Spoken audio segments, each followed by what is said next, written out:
After having his lifetime dream of becoming a helicopter pilot crushed by what he perceived as an unjust technicality, 20-year-old Private Robert Kenneth Preston suddenly snapped. On February 17, 1974, Preston drove back to Fort George Meade in Maryland, where he served as a helicopter mechanic. But as he approached Tipton Field, he was surprised to find 30 unguarded, fully fueled Bell UH-1B Huey helicopters. The enraged mechanic then boarded one aircraft and furtively took off, breaking all security protocols imaginable. As the authorities realized what had happened, an epic manhunt involving helicopters and patrol cars ensued. But to Preston, returning to the airbase was out of the question. For the 20-year-old, only one option remained: to land directly on the White House front lawn and meet President Richard Nixon face to face. The stunt would result in a historic photo.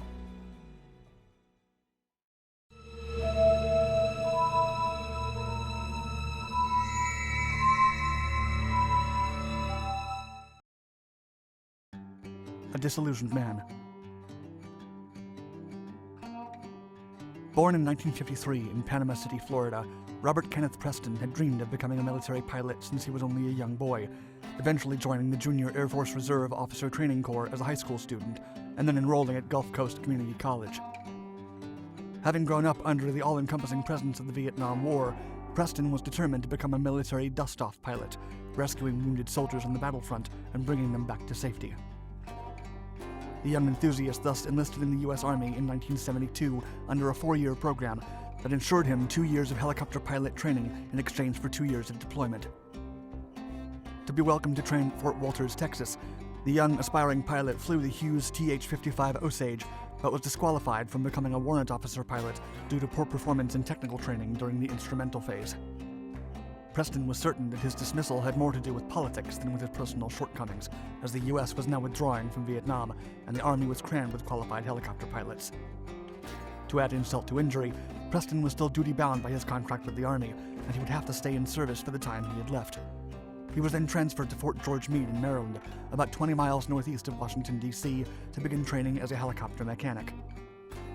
While working there, he was described as an easygoing and quiet individual by his commanding officer. But like a dam about to overflow, all the pressure came bursting out at midnight on February 17, 1974, when the young man had a devastating breakup with his partner. A wild joyride. Figuring he had nothing to lose, Preston drove to his worksite with the misbegotten idea to fly a Huey helicopter one more time, later admitting that, quote, "I wanted to get up and fly and get behind the controls. It would make me feel better because I love flying." Preston thought that if his superiors saw him flying the Huey, they would perhaps reconsider their decision. He knew there would be some resistance, but found the airfield deserted, later recalling that, quote, "I was really surprised. I thought there would be somebody out there." Preston then walked into the field, got inside one of the helicopters, and turned the rotor on, taking off without making the usual radio calls or using the anti-collision light signals. Despite the stealthy liftoff, a dispatcher inside the control tower noticed the helicopter and immediately reported the event to the Maryland State Police. Meanwhile, Preston hovered over the nearby restaurant where he'd previously been that night. The helicopter grew so close to the building, the people inside rushed to see where the noise was coming from and quickly called the police. Preston then flew back to a trailer park near the town of Jessup, where he landed briefly to immediately take off again. The startled inhabitants of the small trailer community also called the police to report the strange incident. Afterward, Preston opted to fly over one of the most meaningful sites in the nation's capital. Driven by the lights from the Baltimore-Washington Parkway, he headed towards the National Mall and would later describe the feeling as, quote, "a moth to the candlelight." Sightseeing. As Preston was having a field day, the authorities were in a frenzy to pinpoint the exact location of the stolen helicopter. However, they would not need to search for long. The police soon spotted the helicopter flying between the Lincoln Memorial and the Capitol building, a strict no-flight area. Helicopters were deployed while Preston continued to admire the Washington Monument, but before the encounter would happen, he decided to fly over the White House.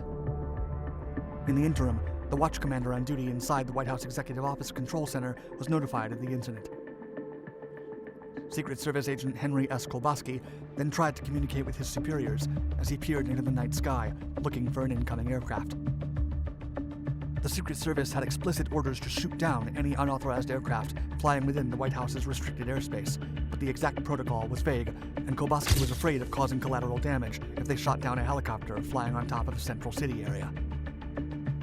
As he kept trying to reach his superiors to no avail, Preston and the stolen Huey suddenly descended over the White House's front lawn. Kowalski was petrified as he watched the helicopter hover outside the White House for a few minutes to then fly away.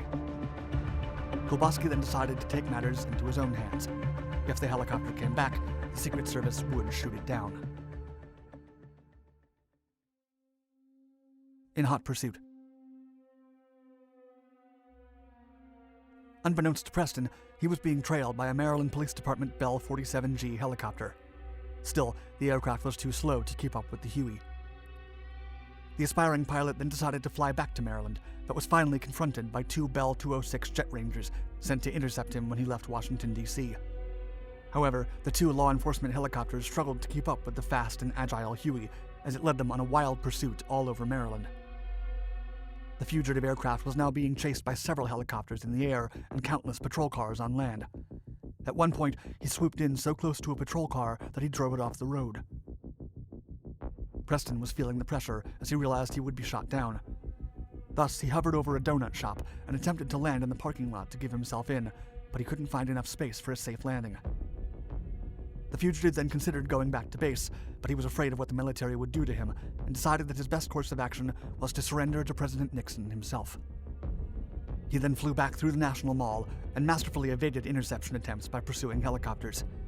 Two pilots who tried to stop Preston would later describe his maneuvering skills as modern dogfight tactics, adding that, quote, "It was very hard to keep track of him, so Louis and I were both in constant aggravation trying to keep an eye on him to know where the hell he was going. He flew at erratic speeds, ranging from 60 to 120 knots, and altitudes only sometimes inches above car top level." As he approached the White House, Preston was flying lower and more erratically than ever, and Kowalski anxiously watched the incoming helicopters as he prepared to attack the stolen aircraft. The Huey then rushed down at top speed with just inches enough to clear the White House's fence. Kowalski and his men then opened fire at the inbound helicopter using shotguns and automatic rifles, while Preston attempted to land. Buckshot then hit Preston on one foot, making him lose control of the Huey just a few feet from the ground. The helicopter seemed to be about to crash land, but Preston composed himself and regained control of the Huey, touching down safely on the White House's south lawn. The pursuing helicopters then landed between the damaged Huey and the White House's entrance, just as an injured Preston got out and made a run. However, he was abruptly tackled by Secret Service agents and taken into custody. The now infamous picture of the bullet hole-covered helicopter surrounded by security forces was then taken. During the trial, pursuing officer MPD Sergeant Thomas F. Linehan would comment that, quote, "They said he couldn't fly. Well, I'll tell you, he could fly." Aftermath. During the following hours, the Huey received a lot of attention from tourists before it was taken back to base. Also, Preston was taken to the hospital to treat his light wounds, and he reportedly entered the hospital smiling and laughing. The young man was charged and faced a possible 6-month jail term and a $100 fine. Still, he negotiated a plea bargain to be tried in military court. Meanwhile, the military didn't take Preston's shenanigans lightly. They initially charged him with the attempted murders of President Nixon and the crews of the Maryland State Police helicopters that chased him, but after no evidence to sustain those counts, the charges were dropped, and only minor ones stuck. Preston was then sentenced to 6 months in prison, after which he was discharged from the Army for life. But the incredible photograph will remain for posterity to remind the world of what a desperate and isolated man is capable of. Thank you for watching our video. Do you think Preston should have received a longer sentence? Let us know in the comment section below. And don't forget to subscribe to all of our Dark Documentaries channels for more exciting history-inspired content. Stay tuned.